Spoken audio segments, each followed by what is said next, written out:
유엔에서 놀라운 결정이 내려졌습니다. 바로 한국어가 유엔의 공용어로 자리 잡게 되었다는 소식인데요. 일찍부터 공용어 자리를 노렸던 일본은 한국의 공용어 채택 소식에 망연자실을 했다고 합니다. 사실 일본어가 아니라 한국어가 공용어가 될 수 있었던 이유가 있었다고 하는데요.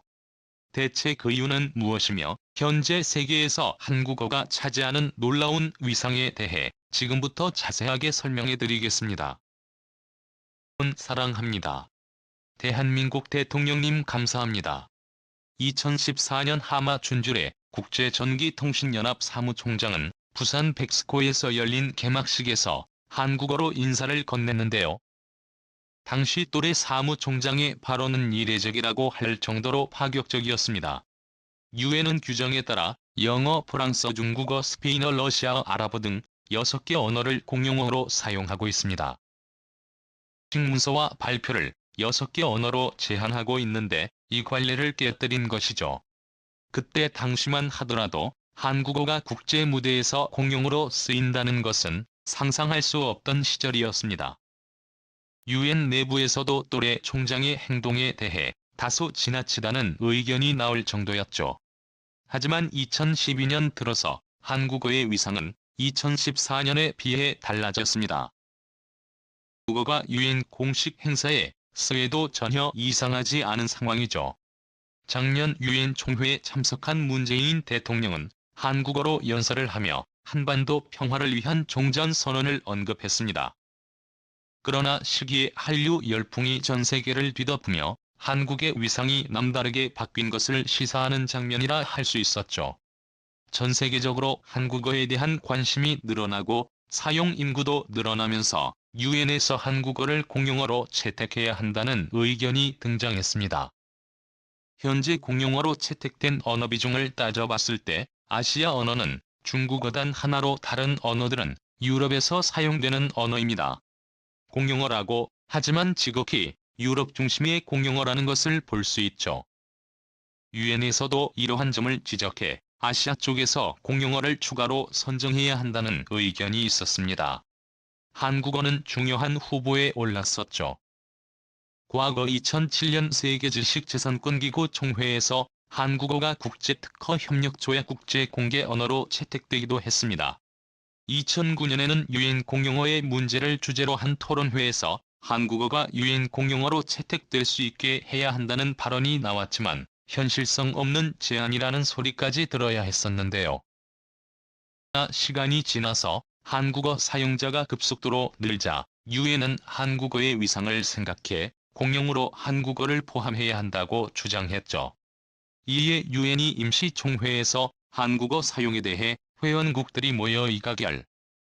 앞으로 모든 공식 문건에는 한국어를 사용할 수 있게 한다며 만장일치로 유엔 회원국들이 한국어 사용을 밝혔다고 합니다. 이미 한국어 사용자는 유엔 공용어로 채택된 프랑스보다 더 많은 숫자인 7,700만 명에 달하는데요. 프랑스에서는 이보다 약간 못 미친다고 하죠. 사실 한국어는 진짜 공용어로 됐어야 마땅하다고 볼 수 있습니다. 세계 각국 언어 관련 통계를 다루는 에스놀로그의 자료에 따르면 2010년 기준 한국어 사용자는 총 7,730만 명으로 집계되었습니다. TS나 오징어 게임을 비롯한 한국 콘텐츠가 인기를 끌기 전에 집계된 자료로 사실 이보다 더 많은 인구가 한국어를 사용하고 있죠. 을 비롯한 동남아시아 시장에서는 한국어는 영어보다 더 인기 있는 언어로 한류 드라마를 비롯 한국 콘텐츠가 강세를 보이는 시장이기에 젊은 층들은 완벽히 한국어를 할 줄 몰라도 한국어를 어느 정도 알아듣는다고 하는데요.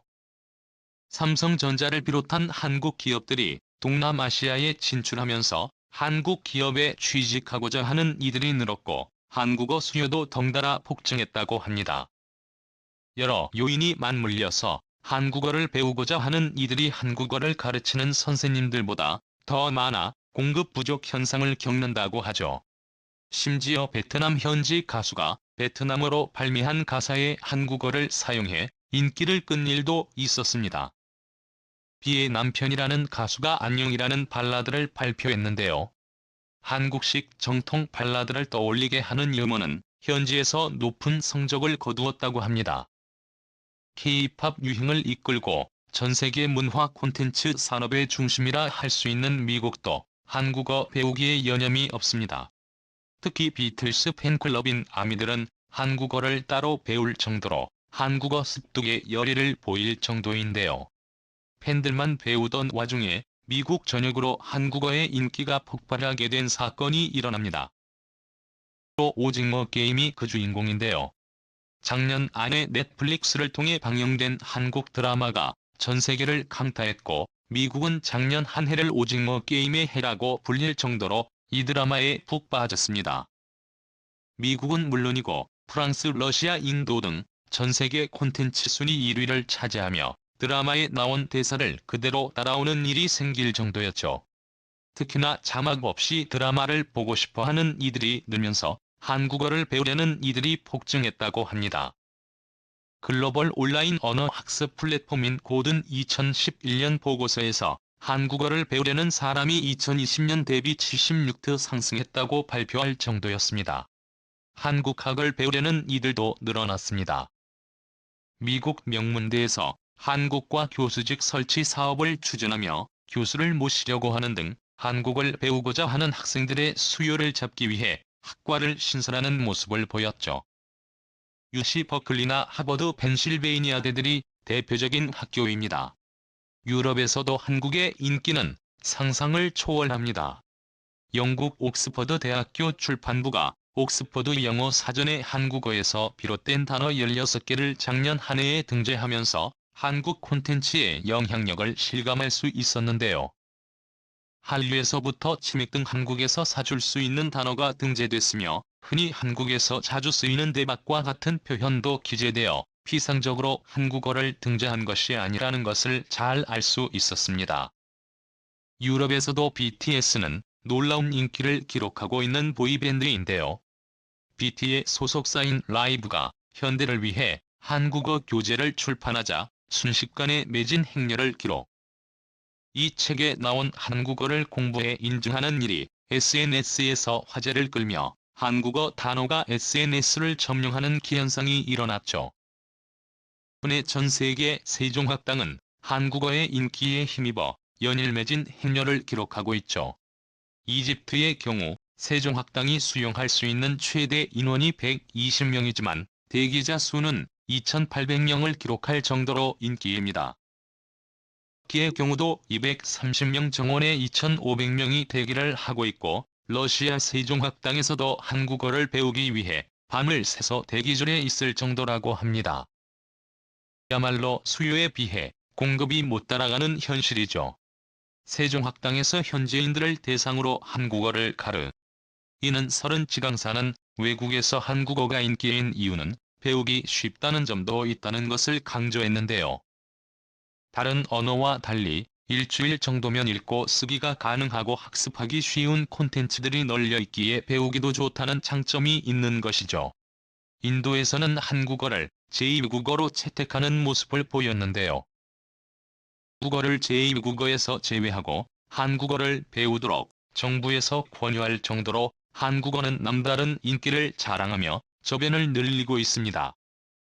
당연히 한국어가 세계적인 인기에 힘입어 공용어가 될 수밖에 없는 것이죠. 한국어가 순식간에 공용어의 위치까지 올라가자 이를 질투한 국가가 있었는데요. 바로 일본이었습니다. 사실 일본은 한국보다도 먼저 유엔 공용어가 되기 위해 로비를 펴줬습니다. 1980년대부터 일본은 유엔 분담금은 물론이고 세계적인 영향력을 고려했을 때 일본어가 공용어로 채택되어야 한다고 주장했습니다.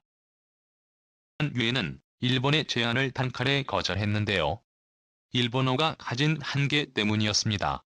세계적으로 많은 인구가 사용하지 않는 것도 있었고 한정된 곳에서만 사용할 수 있다는 점 역시 문제였지만 무엇보다 중국어와 흡사하게 한자를 많이 이용하는 것이 결격 사유였죠.